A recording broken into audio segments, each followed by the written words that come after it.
Joining us now is Florie Huppert, and we're going to be talking about event planning, specialized event planning. How are you today? I'm great. Thank you for having me. Good. I love the color. Thank you. Yeah. Bold, brilliant, beautiful. Fun. Yes, fun. Exciting. Yes, exciting. Happy. Yes, happy. Exactly. And we were asking earlier today if you had any props, and what did you say? No. No, I am the prop. You are. I am the product. You are the product. Florie is the product. So once someone hires you and engages with you to help them plan their special event, you are the product. Indeed. So they don't need to worry about a thing. Well, no. I mean, we deal with everything from save the dates to thank you notes, and Okay. like every single tiny iteration in between. So, yeah. So it's expertise and years of experience. I love that. What made you decide to start this as a company?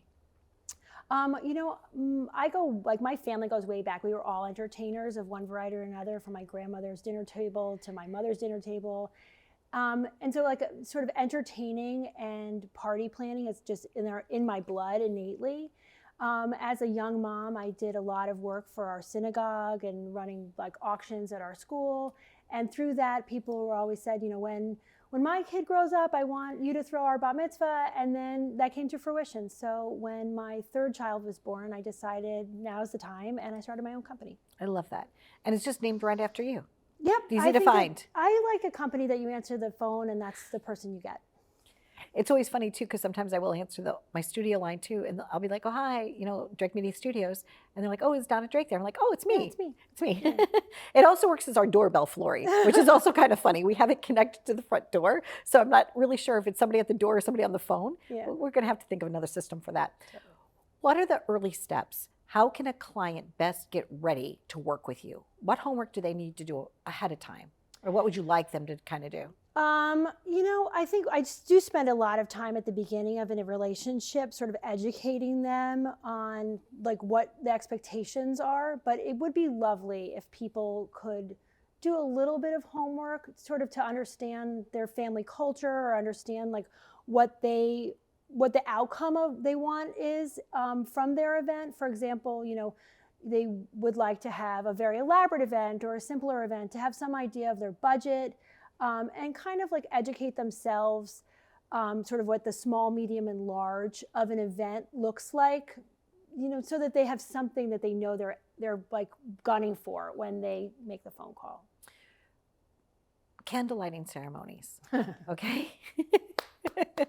Let's talk about that. Okay. Because some venues will allow you to have live flame, Mm-hmm. some don't. What are your thoughts on that part of the experience? Well, we design candle lightings in a bajillion different ways. So if a venue doesn't allow live flame, we have like electrical ways of doing it. We have a million different ways of doing it.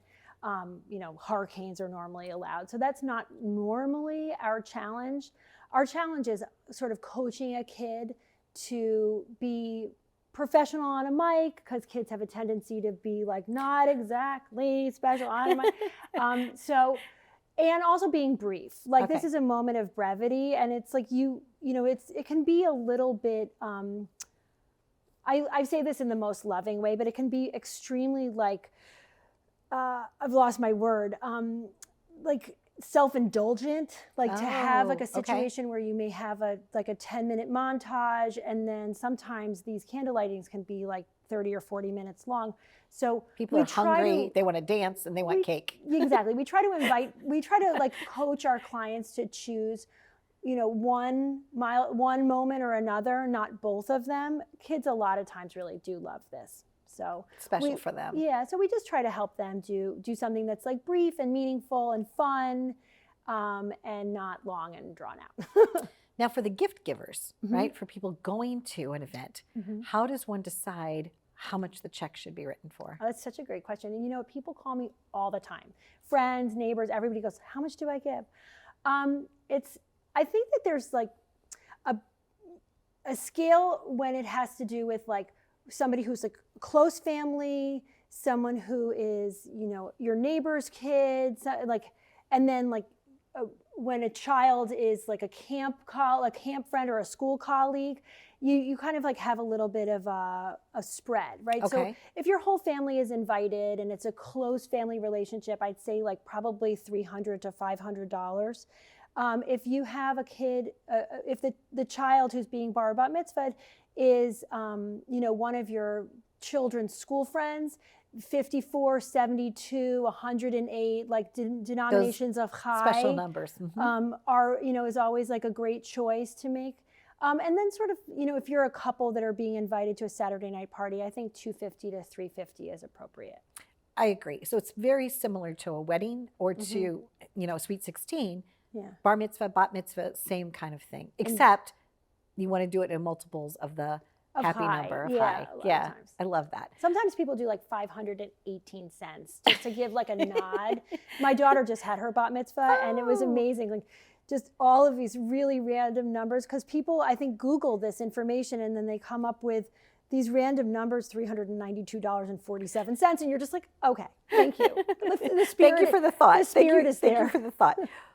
And did you plan her event? did. And did she help you? No, she did not. Okay. Although she's a very unusual child. And, one of the things that I really pride myself on is crafting events that really talk to the culture of a family and the personality of a child. That's why no parties should ever look the same. So the party should look very much like the child that it's honoring.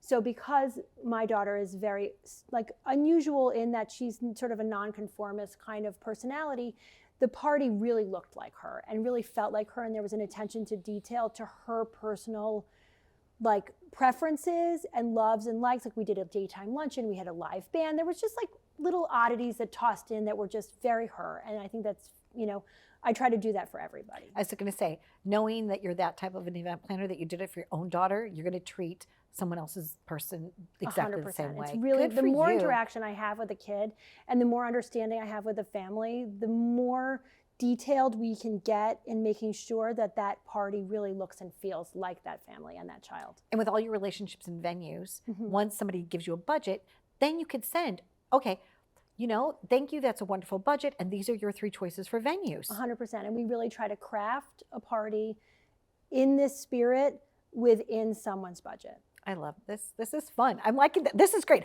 Okay, so I have a couple more questions. So I'm enjoying this. It's almost like Q&A, Q&A. I've got Florie the expert here. So we talked about the venue, and we talked about, I guess what I also wanted to know is what you personally do. Do you go to all the events that you've planned? Okay, you're like the showrunner. Yeah, well, I have a team. Okay. And with rare exception, I've been to every single event. I mean, there's occasionally we have 2 events in one night, and we might divide and conquer. But no matter what, I do have my hands in and on every party, whether or not I'm actually physically at that party. But it's very rare for me not to be there. What is something that people do not expect about this that you'd like to kind of bring clarity around? There's a lot of expenses that are not immediately evident and that people sort of don't expect and then can sometimes be a little not happy about. For example, staffing is really important, and staffing a party and staffing, my team's staff or an event or the entertainment company's staff or the catering staff, all of these different staff people, humans are expensive, and humans are more expensive than food. So a lot of the expenses around a mitzvah are really the human effort behind it. And people can be a little bit not thrilled by spending money on staffing, which is so important and so integral to the function of your event. Because you could be too frugal in that area and people walk away not having the type of experience they could have had. 100%. So you're putting really good money into something and then not having that result. Yeah, because it's not tangible. Okay. It's not flowers. Flowers are tangible. And you say, oh, this is a beautiful floral arrangement and I love that. But the person made it, and then the person needs to come and bring it, and the person needs to bring it away. So that's a lot of staffing costs that a lot of times people are surprised by. I appreciate that. You have another event coming up next weekend. Are you almost always busy? We've been in we were packed for the fall, Okay. back to back. We had 9 parties in 7 weeks, so that was a lot. And then we're in a little bit of a lull, and then it picks up again in the spring. Mitzvahs tend to cluster in the spring and the fall, and then it's a little quiet.